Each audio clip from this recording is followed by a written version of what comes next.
en deux groupes. On va commencer avec le groupe de Rob Ramage qui vont suivre avec le groupe de Adam et Johnson. C'est des Q&A d'à peu près une quinzaine de minutes. On va commencer avec une question par média. S'il vous plaît, dites votre nom et votre affiliation média. Avec nous ce soir, Francis Bouillon, Rob Ramage, Poulin et Nick Carrière. On va prendre une première question. Avec Marc-Antoine. Oui, ma question est pour Nick. Nick, tu parles français, je pense, hein? Oui. OK, super.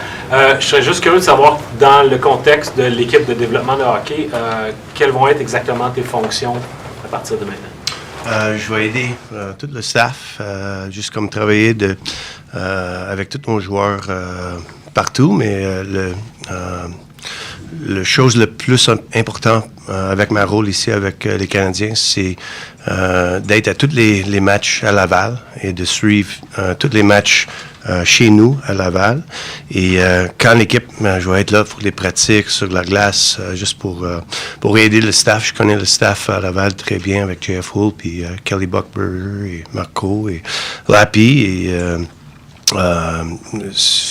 je suis dans le coin aussi. Je suis pas trop loin de là-bas, alors ça aide aussi. Et à part de ça, ça va être suivre les joueurs qui sont peut-être dans les États-Unis universitaires ou les joueurs qui sont dans l'OHL ou dans le Q quand Frankie est pas là ou MP ou Rammer. Alors c'est juste de supporter et de commencer d'apprendre le développement. J'ai coaché pour plusieurs années Ligue américaine universitaire dans les États-Unis. Alors, quand j'ai commencé à faire du scouting un petit peu, j'étais un petit peu plus loin de les joueurs et maintenant, je vais être un petit peu plus côté coaching et je suis très content de ça. Nick, une partie de l'équipe ici à Montréal va être jeune, mais je pense que le Rocket va être un peu plus jeune cette année comparativement à l'an passé. Quel en haut qu'en bas, une équipe plus jeune? Je pense que c'est dur dans la Ligue américaine pour les coachs parce que c'est le cédule horaire, c'est très intense. Pour les joueurs qui viennent de NCAA ou peut-être de junior, c'est un état très, très différent. Et juste pour avoir du support de nous autres, pour venir, pour peut-être juste parler dans une autre façon, d'être sur la glace pour essayer de les aider, juste peut-être dans les situations plus de vie, d'être un professionnel, la façon de se comporter. Je pense que ça, c'est une partie pour les jeunes joueurs que peut les aider d'être professionnels, peut-être d'accélérer leur développement, juste pour avoir un petit peu plus de support. Parce que c'est, comme j'ai dit, avec les coachs, c'est des fois, les jours, ça va vite et peut-être pas, ils n'ont pas le temps de faire tout ce qu'ils veulent. Et je pense que nous autres, on va être capables de les aider. Bonjour tout le monde. En fait, une question autant pour Francis que pour Marie-Philippe. Évidemment, on parle des jeunes défenseurs, on parle des jeunes attaquants. Comment, de votre côté, vous arrivez à mettre les choses ensemble pour peut-être vous aider à ce que les défenseurs puissent se mettre dans la peau d'un attaquant ou dans la peau d'un défenseur, vice-versa, pour vous compléter et par la suite donner votre message aux joueurs pour les aider à se développer? Mais de mon côté, je pense que c'est du cas par cas. Il faut prendre l'individu puis l'évaluer. Puis faire une projection. Je pense que notre job en tant que côté du développement, il faut vraiment emmener, quand on va voir le joueur, c'est pas la façon qu'il joue junior, c'est la façon qu'on va le voir, soit arriver dans la Ligue américaine ou dans la Ligue nationale, comment il peut se rendre dans la Ligue nationale. Fait que c'est du cas par cas. Moi, par exemple, je suivais Kaden Goulet, puis je voyais déjà comme que Nick dit, c'est des habitudes professionnelles. Pour moi, tu sais, Kaden, on a parlé plusieurs fois, c'est un gars qui, la façon qu'il se comporte au camp d'entraînement, pour lui, il arrive ici, il n'est pas impressionné par les vétérans, c'est un gars qui fit bien dans l'entourage du Canadien, mais tu vas prendre un autre jeune que lui, son développement se passe aussi bien parce qu'il arrive à Montréal, c'est un jeune Québécois, il est impressionné de beaucoup de choses. Alors, je pense qu'il faut prendre vraiment du cas par cas, il faut prendre le jeune, l'évaluer, regarder pour son développement, où est-ce qu'il faut l'emmener, qu'est-ce qu'il faut lui dire pour son futur, puis y aller étape par étape. Mais tu sais, comme Francis a mentionné, je pense vraiment les encadrer puis donner des outils pour, comme, tu sais, si t'es junior majeur ou HL, peu importe, mais vraiment les donner un outil qui peut les rendre à la AHL, à la Ligue nationale. Fait que tout ça ensemble, je pense, d'avoir une équipe, de pouvoir les encadrer. Du côté développement, c'est quelque chose qui est super important. Puis chaque personne apporte quelque chose de différent. Puis je pense d'avoir cette équipe-là ensemble peut vraiment les apporter à un nouveau niveau. Yeah, my question's for Rob. Rob, can you provide some? It's kind of ironic that you guys are speaking in two different groups. Can you provide some insight on the harmony of this department? How is it all coming together? How are you guys interacting with each other and building out these plans for your players, with development being the #1 priority for this team right now? What's the meaning of life? There's a lot there. So yeah, obviously, it was Frankie and I for a number of years, and we've expanded in a very, very positive way. I'm sitting beside a generational talent. I'm going to learn. Nick, I worked with when he was at St. John's and Laval, and then Frankie and I, of course, have been doing this for a number of years, and now bringing on the, Scott Pellerin and Adam. So the communications, first and foremost, we will be in contact on a regular basis. We're all very familiar with Zoom calls now, so that's not an issue, no matter where we are. We touch the lives of these players that we're developing on a regular basis. So it's information, communication, and make sure we're staying with the task. So, I mean, I'm not going to go into any more detail than that. It's complicated, but it isn't. It's still hockey. It's relationships, and making sure that these young guys are on the proper path, proper course, and that we're watching. If I could just follow up, there's very different backgrounds between you, Francis, Marie-Philippe, Nick, and Adam. What do you have an example of something you guys are learning from each other? Oh, 100%. I think it's great. So, NCAA experience with both Nick and MP. Coaching at the American Hockey League level and the college level. An elite athlete that we like winners. It's nice to have someone with her pedigree with the group. Frankie, undrafted player, just guts out a very solid NHL career.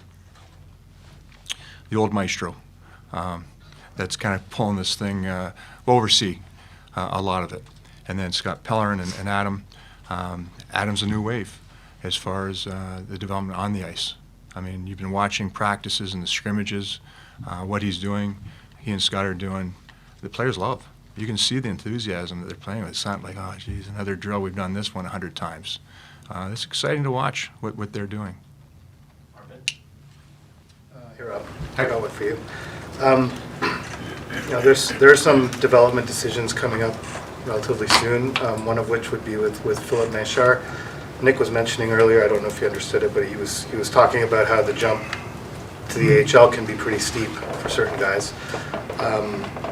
From your point of view, could you go through some of maybe the pros and cons that you guys are considering in his case in terms of how he would benefit in Laval as opposed to the OHL and vice versa? Yeah, that is a coach's and management decision. So that's what training camp's for. We're 7-8 days into it, a couple exhibition games. So I think we're still... I mean, just generally speaking, I guess, not in terms of the decision, but developmentally, based on your experience and based on what you know of the two leagues, what are the pros and cons? It depends on the player. Every player is different. And we're getting a better assessment of that player through training camp. So I can't say right now for him, is it better for him to stay in Laval, or is it better for him to go? I think it's Kitchener's his junior team that he can go to. So we're not there yet. Once again, I think we look at that on an individual basis, and I'm not making a prediction with him yet because we're getting to see him play NHL games right now, and that's going to be made as training camp winds down.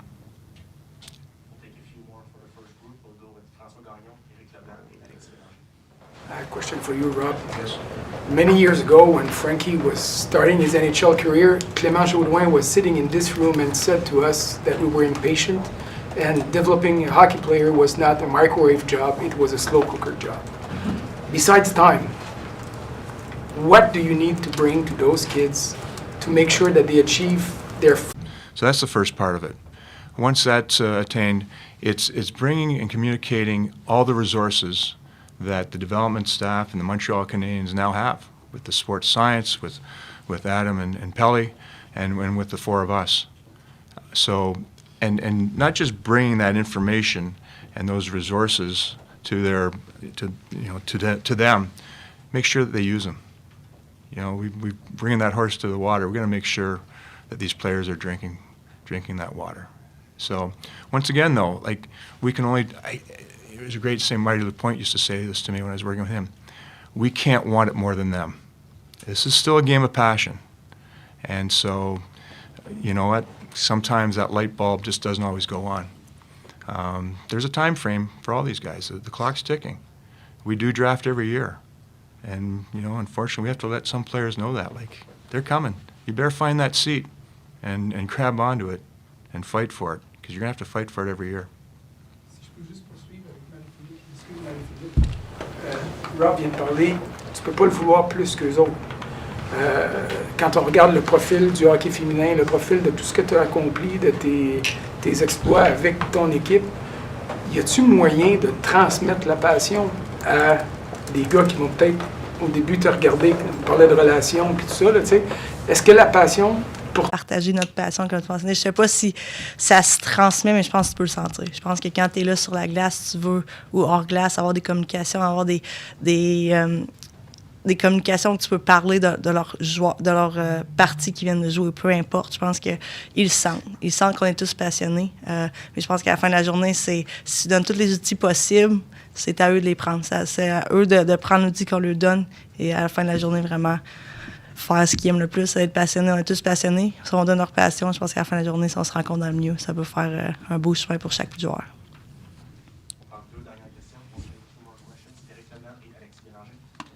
Pour Francis, on sait que sous l'ancienne direction, il y a eu des ratés, ça n'a pas toujours été concluant pour le développement ou le recrutement. Si on prend le côté développement, est-ce que Jeff Gorton et Kent Hughes vous ont demandé là, clairement de changer des choses et si oui, quelles sont-elles? Ben, pas du tout. Je pense que ça a été clair quand que Ken et Jeff sont arrivés. Ils ont rencontré moi puis Rob, puis ils nous ont dit on veut bien s'entourer, on veut s'entourer de plus de gens. Fait que ça a été leur première rencontre qu'ils jouaient avec eux autres. Puis c'est ce qu'ils ont fait assez vite, là. Je pense que dans les premières rencontres avec vous, ils l'ont mentionné aussi, là, ils voulaient vraiment puis Pell, Scotty. Fait que ça a été dans les premiers moves qu'ils ont fait. Fait que pour nous, on était contents aussi parce que, tu sais, à un moment donné, moi puis Rob, on était un peu partout, là. Moi, je faisais Laval. 2 jours après, j'étais rendu dans la Ligue de l'Ontario. Là, tu partais. Fait qu'à un moment donné, si tu veux une qualité aussi, là, faut que tu mettes les bonnes choses à la bonne place. Fait que je me plaignais pas. J'aimais ce que je faisais. Je voyageais beaucoup. Je rencontrais les joueurs pareils. J'essayais de donner la meilleure qualité. Mais c'est sûr qu'aujourd'hui, on sait tout, là, dans tous les business, là, quand tu donnes une qualité, il faut que tu t'entoures bien. Puis c'est ce qui est arrivé. Marie-Philippe, Rob en a parlé un peu tantôt de Adam Nicholas, c'est la nouvelle génération. Il amène des idées nouvelles, des exercices. Je sais que tu as participé un peu pendant le camp de développement cet été. Les gars, ils se poussent jusqu'à la fin. C'est quelque chose qui est vraiment remarquable. Mais aussi les petits skills. C'est juste le travail de bâton. Être capable du côté offensif, juste lever le bâton, prendre la rondelle, prendre un lancer. Vraiment, protection de rondelle. Je pense que tout ça ensemble, vraiment, à la fin de la série, si t'es le plus haut compétition, ben, ça va faire une grande différence. Merci Francis. Merci Rob.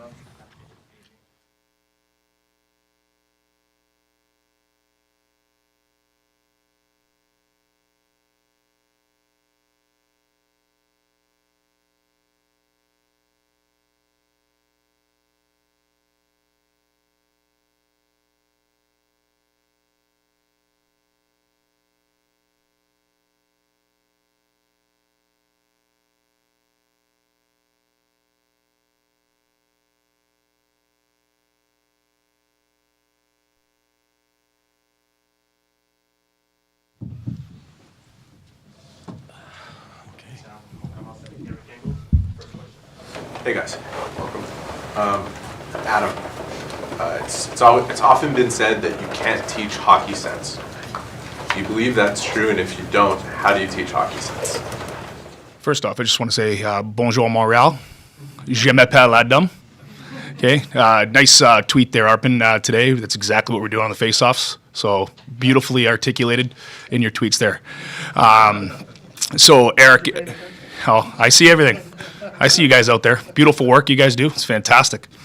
So for hockey sense, I'm actually really blessed that COVID-19 happened because I got to actually learn how the brain functions, right? And so what happens is hockey sense is built through environment, right? So if you want to get environmental knowledge, you must train in the jungle, right? How you view the game, it doesn't really bring that element because the brain works in cues and reads.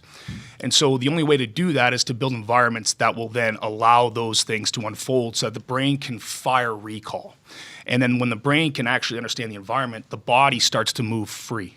And when the body moves, then you really have, a beautiful sequence, right? When the brain can understand the situation and then respond accordingly. And that's really what recall is. You have to couple environment with movement. So you don't really see us out there right now, Eric, working on isolation stuff right this minute, because we must first, what happens with these young players is, to this point, most of them have been leveraged to win youth hockey games, junior games. That's really what they've been leveraged to do because they have some type of advantage, some achievement gap physically that allows them to have success where they're at now. But then they start getting into the next level. They have to understand what is actual hockey. So in order to teach hockey sense, you must know what the game actually is. And so what I did is I have basketball friends of mine that are genius. And so we went through soccer, lacrosse, basketball, and hockey as a whole group. We looked at that and we go, okay, these games actually are the exact same game viewed through a principle lens, right? And so when you look through principles, you're like, wow, okay, all that's different is the domain, right? The domain is what is different. And so what we try to teach these players, everybody's like, oh, time and space, time and space, time and space. But what do you guys watch when they're talking about that? Well, they're talking about just physicality. How can I create the time and space physically versus cognitively? And so this isn't a zero-sum game where, it's one player is their own entity. They actually must work together to create. And so we have to create the neural pathways that are thinking the same way, which is what I call shared cognition. Once we have shared cognition, we're on the same page, we now can move beautifully. And so that's really what you guys are watching right now. We're trying to create that shared cognition where we can get players on the same wavelengths together. And then from there, we'll start really dialing in the finite details of how to actually use their bodies to create the advantage. So that's really where you got to build hockey sense through environment first, Eric. And then you start teaching the little finite details that will work or not work within the NHL game, because it's a completely different game. Because now when these kids come into this game, they're going against men that know how to defend. They're electric at defending. They get paid a lot of money, so they haven't seen that yet. So how do you problem solve that? Where are the advantages? How do you read that? And that's really where we're able to couple that with movement patterns. So you believe it can be done? I absolutely do believe that. And a long story short there.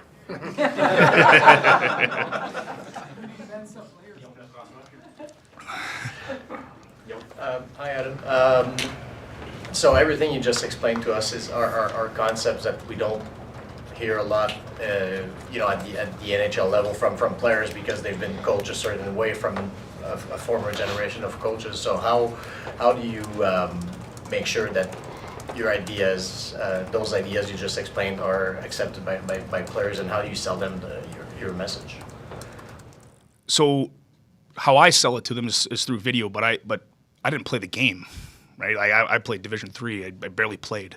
And so for a long time, I was very linear with my development approach, where I was strictly focusing on repetition for repetition's sake. And that's what these guys are all used to. They want to get their reps, their cookies.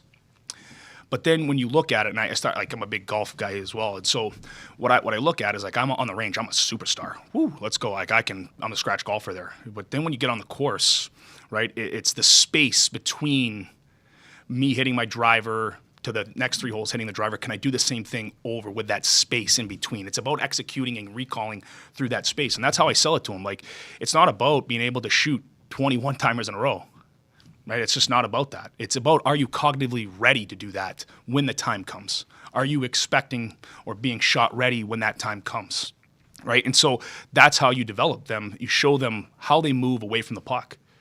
That's really where the true pure gold is. You have to know what the principles are to actually teach that. You have to know what those principles are to actually be able to teach it during the games that you guys are seeing us play. You have to know what the principles of hockey are to be able to work in those environments. Because if you can't do that, you're gonna rip it all the way back down to the very grassroots, and you're just gonna work on catching passes. You're just gonna work on, but that's not, catching passes in itself is not good enough. You have to couple it with the cognitive environmental awareness of actually when to execute those movement patterns. Besides what you're doing with the team, we've seen you often working individually with players, more last year, I guess, but even this year, before practice, after practice, little conversations. To what extent, or how do you go about personalizing what you just described for specific skill sets of player X when he comes to you and says, okay, I see this, you know, how do those conversations go, and how do you personalize what you just mentioned to each player? Yeah, I mean, so essentially, I believe in a collaborative environment with the player. So like we work together. It's not a dictatorship or, you know, me bringing things that aren't studied.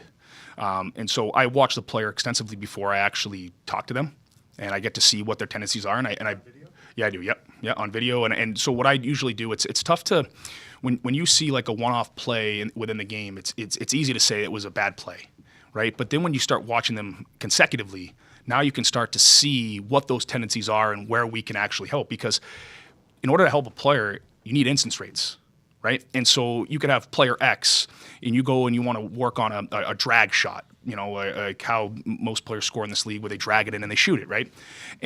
But if a player doesn't put themselves in that spot, how are they ever going to use that tool, right? And so that's where I have to understand what their instance rates are around on the ice, so that then I can best foster a plan.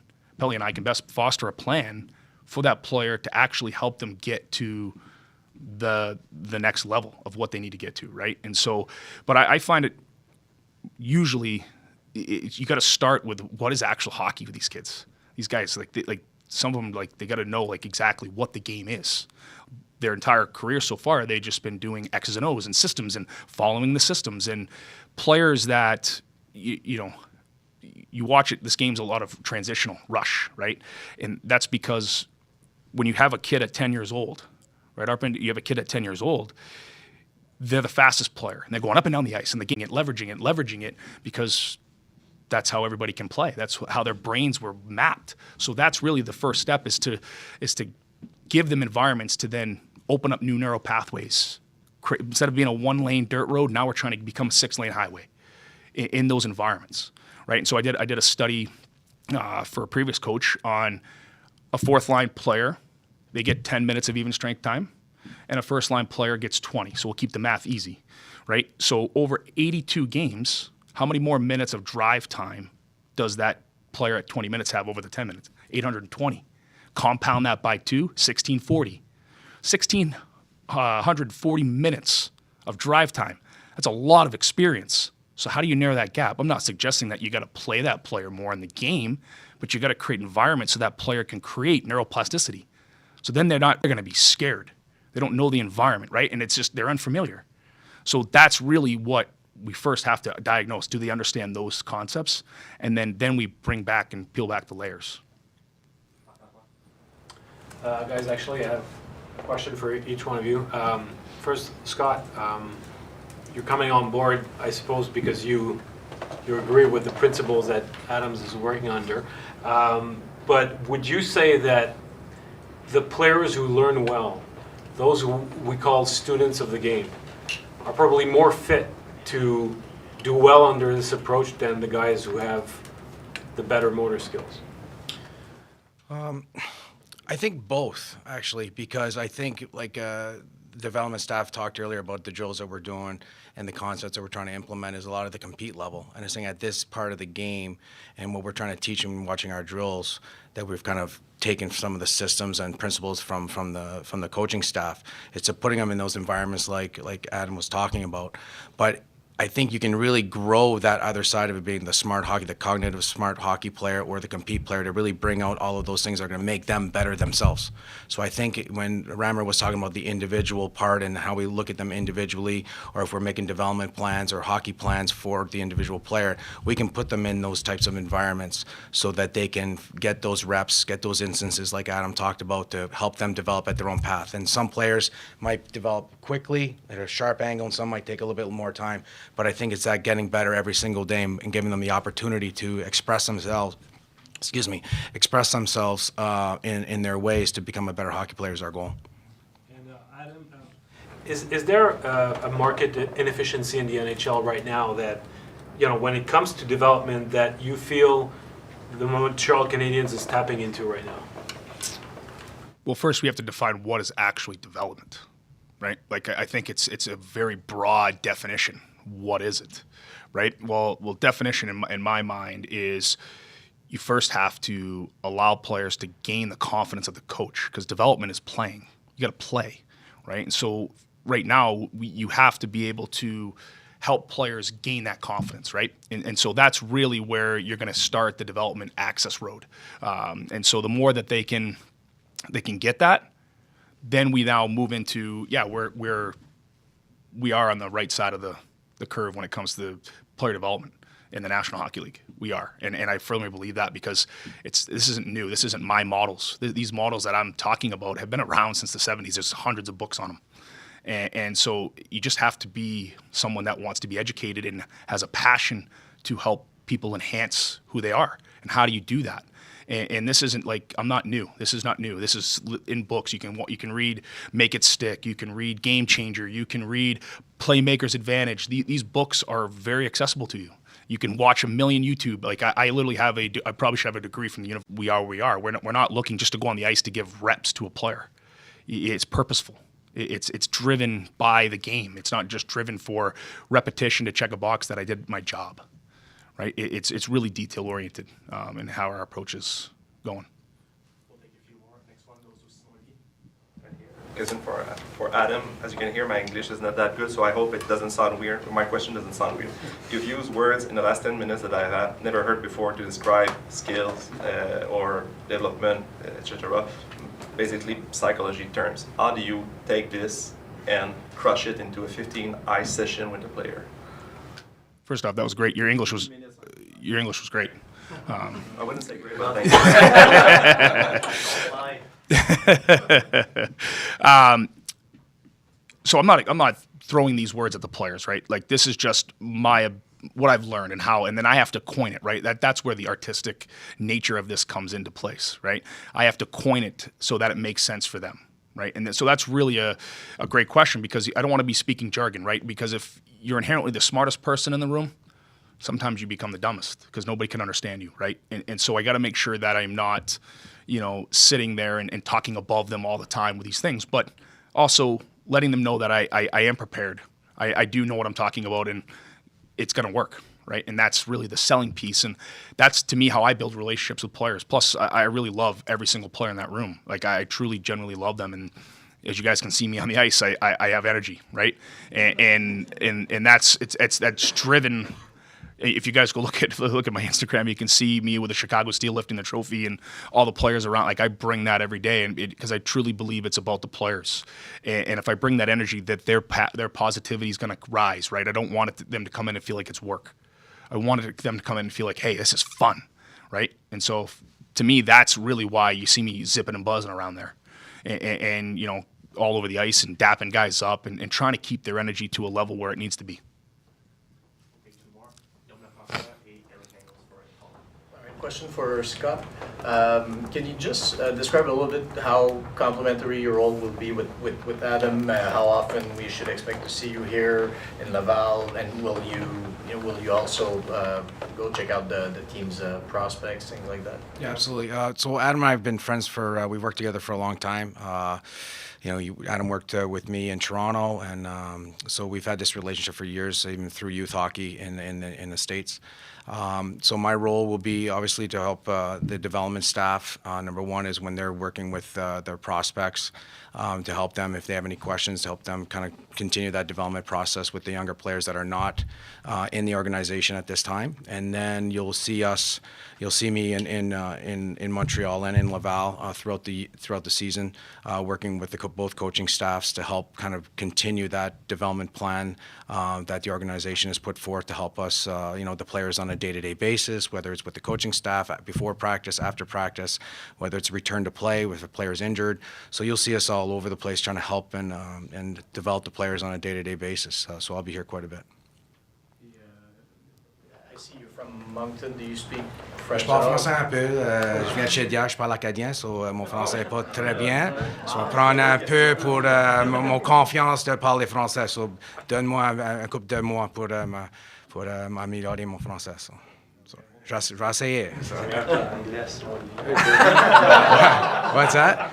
You just said you gave it away because I think it was Mary Phillip who was talking about the competitiveness, and so yeah. I was understood. That was kind of a hint, yeah. I think your French is just as good as Simon's English. We were Eric Engels and Patrick Fialet. I don't know if you've ever seen the movie Philadelphia, but Denzel Washington's character is constantly saying, "Explain this to me like I'm a 6-year-old."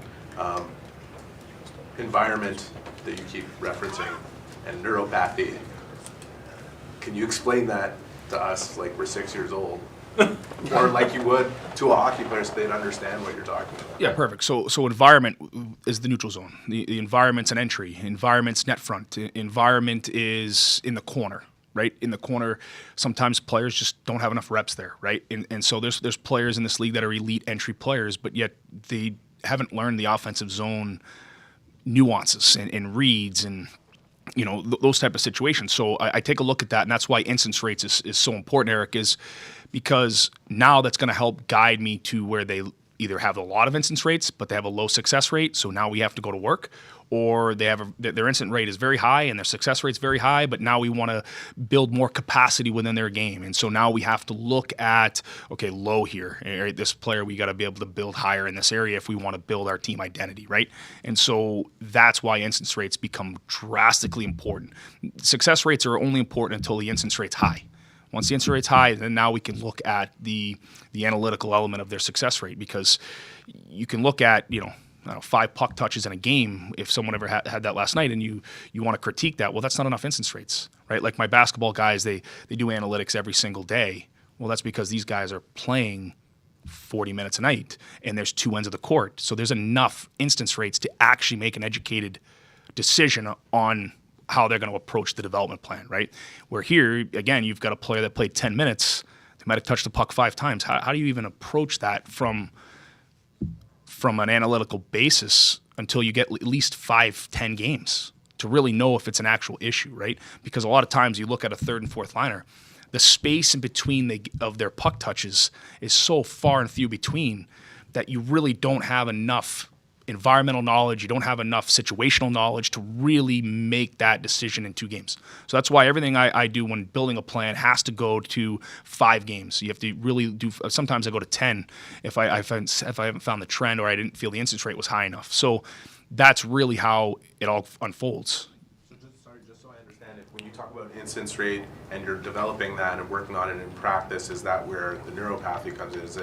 Is that in reference to like, you want to repeat something so often that it becomes kind of muscle memory or a map in your head, or Yeah, I mean, most of these players now are hard clay. So from a movement pattern standpoint, it's going to be very hard to change something.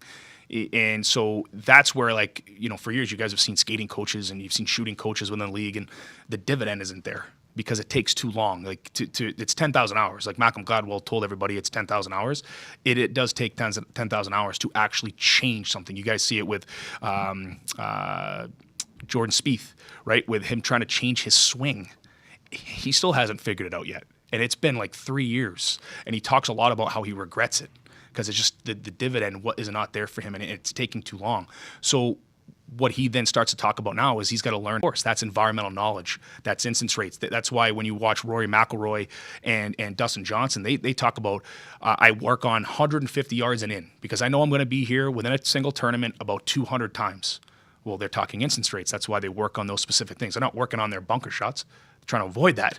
Now, they'll work on some where they might miss out of 150 yards, but they're not focusing on their misses. They're focusing on the high instance rate. And so that's where I got the instance rate from. It's just those listening to these people speak, right? And then what happens is a lot of people you guys saw, what's that Serena and Venus Williams movie? They were their best competition. They played matches every single time and learned the environment every day, whether it was 2 hours of isolated training, but then they actually played each other. And that's why they drove to greatness. And Serena talks a lot about this as well, which she's unbelievable, as everybody knows. But she has an interview, and she's talking about every single night I had to face everyone's best, and it got exhausting. But then she started to change her perception of it and being like, wow, I'm actually better than all of them now because I had to play everyone's best every single night. I had no off nights. So she learned how to mentally prepare for everyone's best, right? And that's what environment does for you. It helps elevate you to that level that you want to get to and knowing, those certain things, Eric, when it comes to instance rates. So. Hey, Adam. Very interesting. And I was just curious to hear, you said that it's something that's been out there since the 70s, and it's not a different approach, but when it comes to hockey players, it might sound different for them. How do you rate the level of interest you've been getting from players, like if we go back like 5 or 10 years ago compared to today? And is it tougher to instill that in a player from a 30-year-old or a 20-year-old? Which one is easier, or is it quite the same? Well, for me, development's infinite, right? There's no finite moment of development. There's no magic wand. I'm not Dumbledore, right? I can't just wave my magic wand, right? And it's done, right? So they all know that. So I try to create that infinite environment where they know it's every day, right? It's compounding every day. So you do 10 minutes today, tomorrow you got to do another 10 minutes. You got to compound every single day. And so that's really where I sell it to the players. It's more of that. And so what happens is, 10 years ago when I first started, I was very repetition, linear, working on skating 6 lines up and down the ice, working straight down a dot line so the players could get repetition, the exercise. And you're valuing just the biomechanics. And it's not good enough. If you guys ever listen to Rob Gray, this guy is an unbelievable researcher, and he's really good at articulating a lot of what I'm saying today. And he's one of my favorite podcasts that I listen to often. And he talks about coupling, right? You want to couple the environment with the motor skill, because that's really what it is, right? And so that's where I started to learn that. When I started to learn how to couple, that's when my brain really enjoyed player development, because beforehand it gets tiresome because there's a lot of resistance telling a goal scorer, hey, you got to work on your shot, let's rep it out, and then they're trying to tell them how to move. You're going down a slippery slope there because they get uncomfortable, right? And so it might not even, if you don't do the analytics, it might not even be where you should be focusing, right? And you're just chasing it all the time. You're chasing repetition versus actually knowing hey, we got to work on this, we got to work on that, right? And so now that they know that I can narrow the focus, they buy in. And they also, one of the reasons they buy in is because I bring the capital E and enthusiasm, right? They know that I care. I'm there every day for them, and I really want to bring it.